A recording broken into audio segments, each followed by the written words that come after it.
Rekaman CCTV yang merekam pencurian dengan pecah kaca mobil yang terjadi di Jalan Soekarno-Hatta, Sukarami, Palembang, Jumat lalu.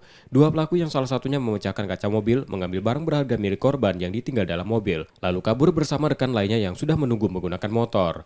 Dari rekaman CCTV itu, polisi dari Polsek Sukarami, Palembang, menangkap tersangka yang masing-masing Hendra dan Eka Saputra, warga Oki, Sumatera Selatan.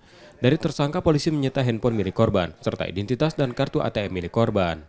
Pada polisi, tersangka mengaku aksi tersebut dilakukan lantaran terdesak biaya sekolah anak. Di mobil ada barang-barang berupa tas merek Kenzo.